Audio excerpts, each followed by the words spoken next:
Om Swastiastu. Perkenalkan, nama saya Nika Deani Krismadewi, NIM 1801122, dan teman saya Nyoman Sulasmi, NIM 1801118. Kami dari kelompok 2 ingin membahas materi tentang sumber daya komputasi dan komunikasi. Sumber daya komputasi dan komunikasi di sini lebih merujuk ke sebuah komputer. Pada zaman dahulu, ukuran sebuah komputer sangat besar. Sebuah ruangan hanya bisa diisi oleh sebuah komputer karena ukuran yang memang sangat besar. Saat ini, tentu kita sudah mengenali komputer berukuran kecil yang mungkin kita miliki di rumah yang bisa kita sebut dengan nama personal komputer atau komputer mikro. Disebut personal sebab pengoperasiannya cukup membutuhkan satu orang saja. Beda halnya dengan komputer yang zaman dahulu yang membutuhkan banyak orang. Nah, sumber daya komputer Anda bukan hanya terdapat di atas meja saja, tetapi ada juga yang meliputi perangkat keras dan perangkat lunak, serta kita akses melalui sebuah jaringan. Sumber daya komputer yang Anda pergunakan seringkali terhubung dengan komputer melalui sebuah jaringan. Kecepatan dan biaya komunikasi dan prosesor komputer mempengaruhi penggunaan sumber-sumber daya ini. Sehingga sumber daya komputasi dan komunikasi merupakan seperangkat teknologi yang digunakan dalam bentuk perangkat komputer terdiri dari perangkat keras dan perangkat lunak dan digunakan untuk membantu fungsi tugas manusia. Komputer adalah alat yang dipakai untuk mengelola data menurut prosedur yang telah dirumuskan. Terpaut dengan era globalisasi, maka dibutuhkan sumber daya komputasi dan komunikasi yang kompeten untuk mengisi sebuah pasar perdagangan, manufaktur, dan jasa yang saat ini dapat melakukan transaksi di mana saja dan kapan saja antar negara atau pasar bebas. Selanjutnya yaitu saya akan membahas tentang apa sih itu komputasi dan komunikasi. Komputasi adalah sebuah istilah umum untuk segala jenis pemrosesan informasi untuk menemukan pemecahan masalah dari data input dengan menggunakan suatu algoritma. Komputasi merupakan sebuah objek dari komputasi sains yang menganalisa atau apa yang bisa maupun yang tidak bisa dilakukan secara komputasi. Hal ini ialah apa yang disebut dengan teori komputasi, suatu subbidang dari teori komputer dan matematika. Dapat kita lihat bahwa teori komputasi ini mempunyai dua buah cabang, yaitu teori kompubilitas dan teori kompleksitas. Yang pertama itu teori kompubilitas adalah memeriksa batasan-batasan berbagai model teoritis komputer, termasuk model yang dikenal paling berbahaya. Yang kedua yaitu teori kompleksitas adalah pengkajian traktabilitas oleh komputer. Beberapa masalah meski secara otomatis terselesaikan oleh komputer, tetapi cukup mahal untuk konteks waktu dan ruang. Tidak dapat dikerjakan secara praktis, bahkan dengan cepatnya kemajuan perangkat keras komputer. Nah, kita lihat secara umum, ilmu komputasi adalah bidang ilmu yang mempunyai perhatian pada penyusunan model, matematika dan teknik penyelesaian numerik serta penggunaan komputer untuk menganalisis dan memecahkan masalah-masalah ilmu atau sains. Pembelajaran dari teori komputasi berfokus untuk menjawab pertanyaan pokok tentang hal apa saja yang bisa dilakukan komputasi terhadapnya dan ketersediaan sumber daya yang dibutuhkan untuk melakukan komputasi tersebut. Dalam penggunaan praktis, biasanya berupa penerapan simulasi komputer atau berbagai bentuk komputer lainnya yang menyelesaikan masalah-masalah dalam berbagai bidang keilmuan. Tetapi dalam perkembangannya digunakan juga untuk menemukan prinsip-prinsip baru yang mendasar dalam ilmu. Untuk selanjutnya saya akan bahas materi tentang piranti keras dalam sumber daya komputasi. Komputer memiliki bermacam-macam kecepatan dan harga, namun semua memiliki filter-filter umum. Filter yang menjadi perhatian kita adalah prosesor, memori, kapasitas, penyimpanan, dan alat input dan output. Yang pertama itu prosesor. Prosesor atau yang disebut pula sebagai unit pemrosesan pusat atau Central Processing Computer atau CPU adalah tempat di mana pemrosesan data dilakukan.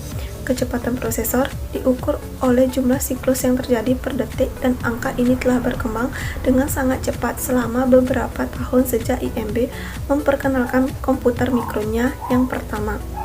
Kecepatan pada awalnya dinyatakan dalam megahertz, yang berarti jutaan siklus per detik. Yang kedua yaitu memori.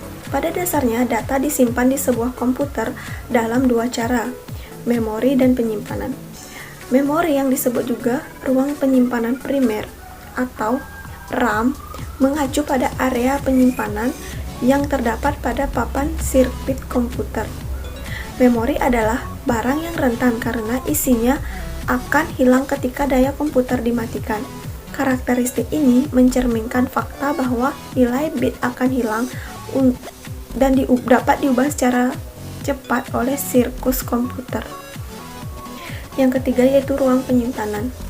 Ruang penyimpanan untuk komputer muncul dalam banyak bentuk media yang berbeda, yang masing-masing memiliki karakteristik yang berbeda, yang menjadikan lebih sesuai untuk tugas-tugas tertentu.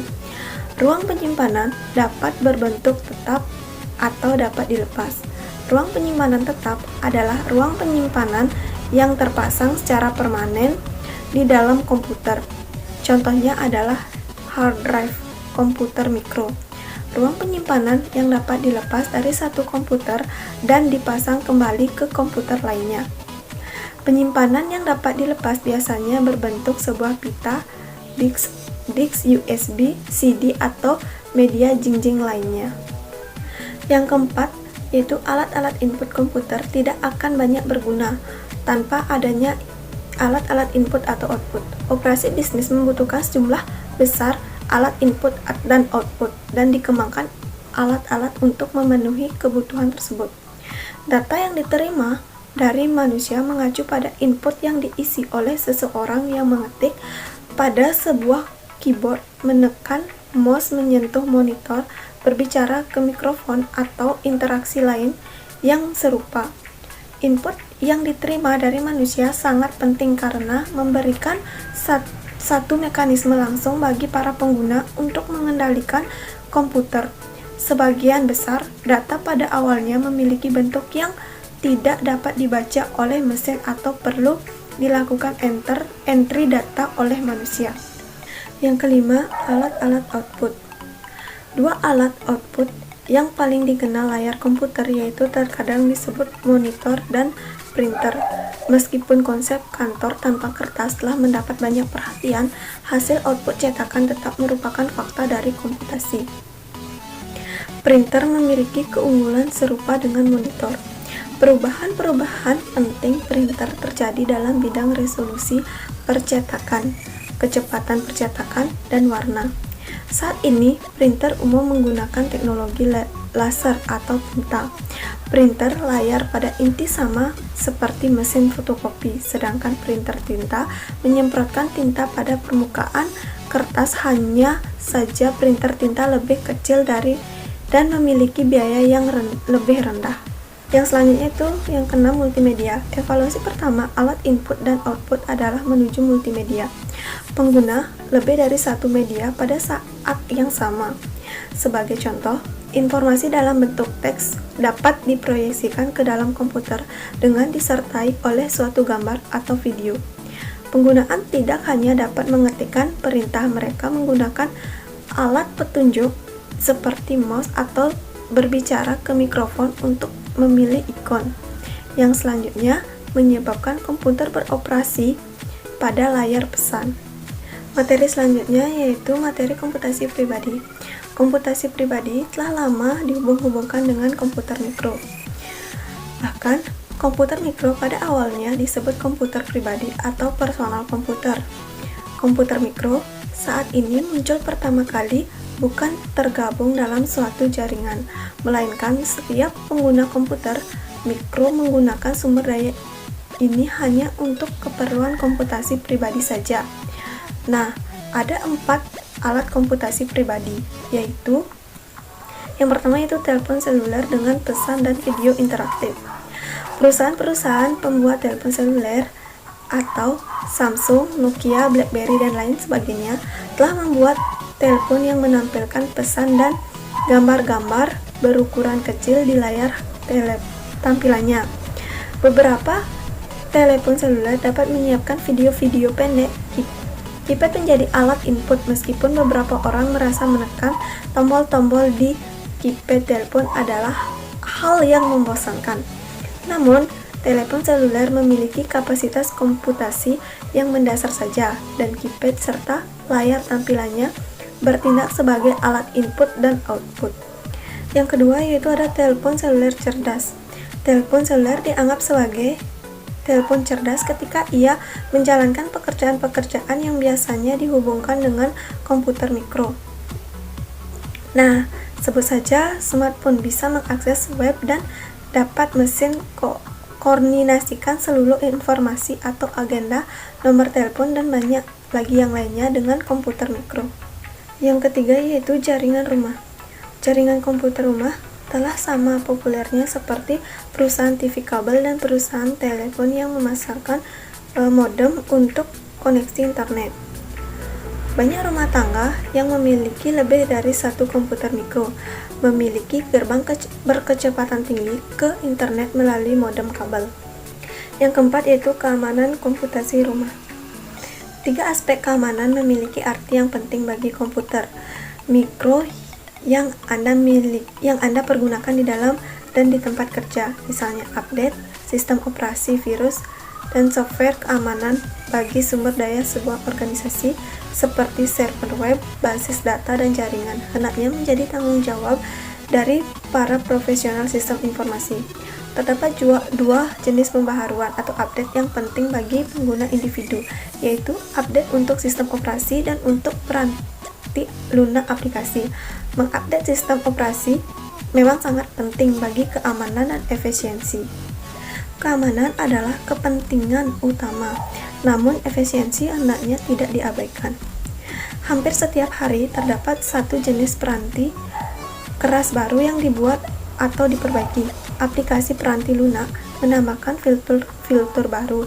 Jika Anda tidak mengupdate sistem operasi Anda mungkin tidak dapat menggunakan produk-produk atau fitur ini secara efisien.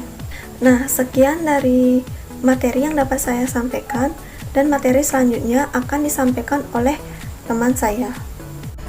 Perkenalkan, nama saya Nyoman Sulasmi, NIM 18011018. Di sini saya akan melanjutkan presentasi dari rekan saya, di mana materi yang akan saya bawakan yaitu mengenai pengertian komunikasi serta konvergensi komputasi dan komunikasi. Nah, pengertian dari komunikasi itu adalah suatu aktivitas penyampaian informasi, baik itu pesan, ide, dan gagasan. Nah, dari satu pihak ke pihak yang lainnya. Biasanya komunikasi dilakukan secara verbal atau lisan sehingga memudahkan kedua belah pihak untuk saling mengerti. Dan secara harafiah, definisi komunikasi itu adalah interaksi antara dua orang atau lebih untuk menyampaikan suatu pesan atau informasi. Komunikasi secara umum itu bertujuan untuk memberikan pengetahuan kepada orang lain. Dalam sebuah organisasi atau bisnis, komunikasi memiliki peranan yang sangat penting karena merupakan bentuk koordinasi antara anggota atau tim untuk menyampaikan ide dan gagasan. Pada umumnya, komunikasi dilakukan secara lisan dan verbal yang dimengerti oleh kedua belah pihak. Dan apabila tidak ada bahasa verbal yang dapat dimengerti oleh keduanya, komunikasi masih dapat dilakukan dengan menggunakan gerak-gerik badan, menunjukkan sikap tertentu, misalnya tersenyum, menggelengkan kepala, mengangkat bahu. Dan cara seperti ini disebut dengan komunikasi nonverbal. Kecepatan transmisi data antar komputer yang berlangsung melalui sistem telepon publik seringkali lebih lambat daripada ketika komputer terhubung melalui jaringannya sendiri. Nah, kabel yang menghubungkan kedua konveksi sama, namun kebanyakan jaringan komputer beroperasi ratusan kali lebih cepat daripada koneksi yang melewati sistem telepon publik. Alasannya adalah karena protokol untuk komunikasi sistem telepon publik itu dirancang untuk komunikasi suara dan kualitas. Secara kecepatan saluran komunikasi ini tidak harus tinggi. Protokol adalah spesifikasi dalam pemformatan data yang akan ditransfer di antara peralatan komunikasi. Berikut adalah peralatan dari komunikasi. Yang pertama adalah koneksi public modem telepon yang menghubungkan sekitar setengah komputer rumah ke internet pada kecepatan 56 kbps atau 56.000 bit per detik.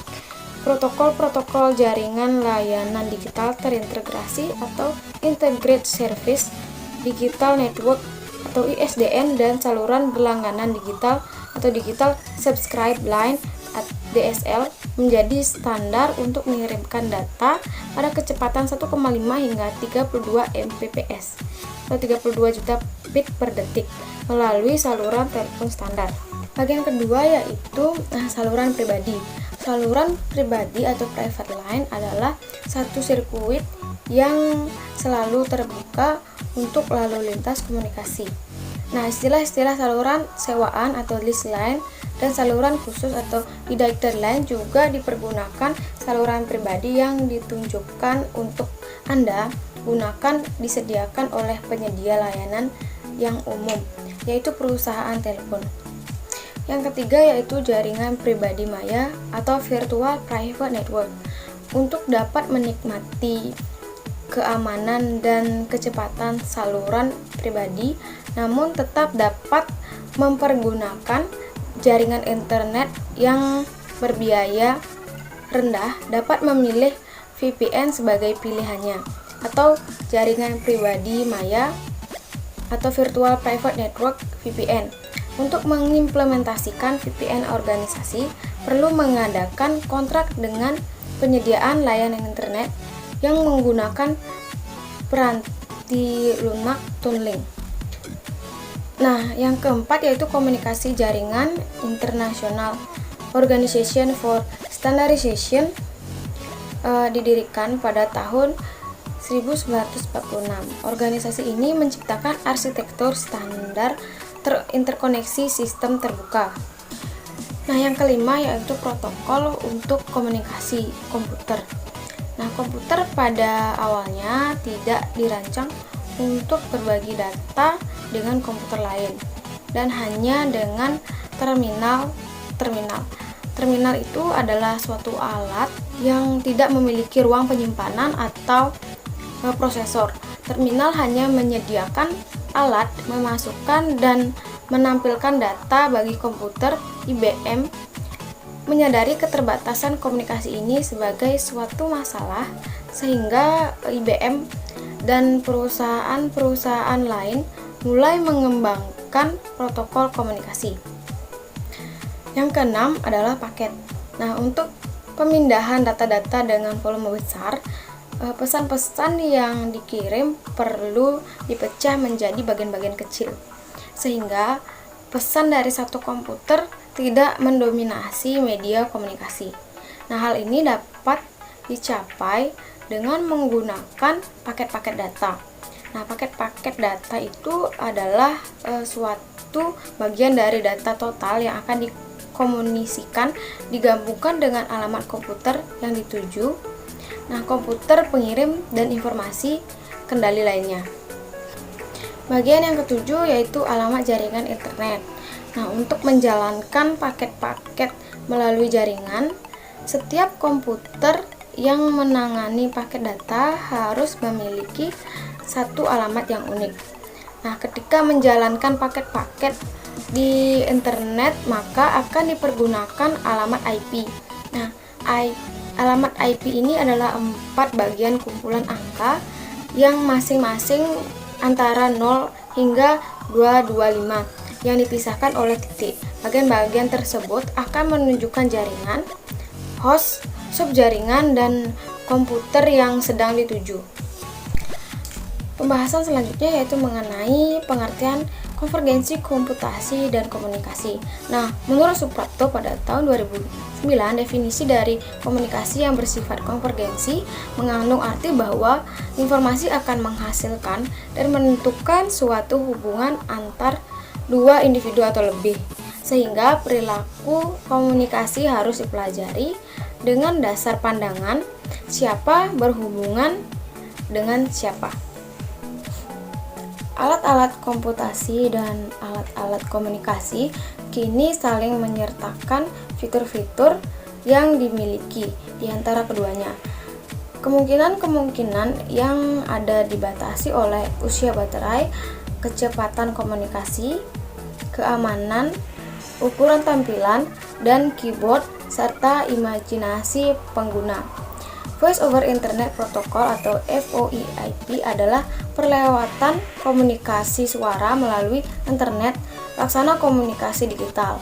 Nah, setiap sinyal suara dapat didigitalisasi dan dikirimkan melalui internet dan dimainkan kembali pada pengeras suara di tempat tujuannya. Jika komputer Anda memiliki sebuah mikrofon dan pengeras suara, maka Anda dapat berkomunikasi dengan orang lain dengan perlengkapan yang sama di komputer mereka. Dari penjelasan tersebut di atas dapat disimpulkan bahwa dengan adanya sumber komputasi maka komunikasi dapat berjalan. Nah, dengan adanya jaringan-jaringan, para manajer dapat menggunakan waktunya secara efektif dan efisien, khususnya dalam pengambilan keputusan yang akurat dan tepat. Komunikasi membutuhkan standar karena berbagai perusahaan piranti keras, komputer, dan telepon harus mempunyai penyajian data yang sama dan dapat dipahami di sepanjang pergerakan media komunikasi. Nah, untuk mencapai komunikasi yang baik, maka dari sumber komputasi harus memiliki alat-alat yang cepat dan aman. Komunikasi membutuhkan standar karena berbagai perusahaan membuat piranti keras komputer dan telepon harus memiliki penyajian data yang sama dan dapat dipahami yang bergerak di sepanjang media komunikasi. International Organization for Standardization menciptakan standar-standar open system interconnection untuk komunikasi data yang kita pergunakan. Sekarang, keamanan jaringan komputer bagian yang tidak terpisahkan dari keamanan sistem informasi sebuah organisasi secara keseluruhan. Dengan semakin berkembangnya teknologi internet, maka penggunaan internet semakin luas, dan begitu juga dengan usaha seseorang untuk melakukan gangguan dengan menggunakan teknologi tersebut. Seperti halnya dengan bidang lain, usaha untuk mengamankan sebuah jaringan komputer harus dipandang secara keseluruhan, tidak bisa secara parsial. Setiap lapisan dalam jaringan komputer harus dapat melaksanakan fungsinya secara aman. Pemilihan teknologi yang tepat harus sesuai dengan kebutuhan yang ada, dan sumber daya komputasi dan komunikasi merupakan dua hal penting yang harus dimanfaatkan dengan semaksimal mungkin agar para manajer saling berbagi informasi berbasis komputer dengan cepat dan mudah, sehingga akan dapat mengambil keputusan yang lebih cepat daripada para pesaingnya. Sekian presentasi dari kelompok kami. Jika ada salah kata, kami mohon maaf. Kami tutup dengan parame Santi. Om Santi Santi Santi Om.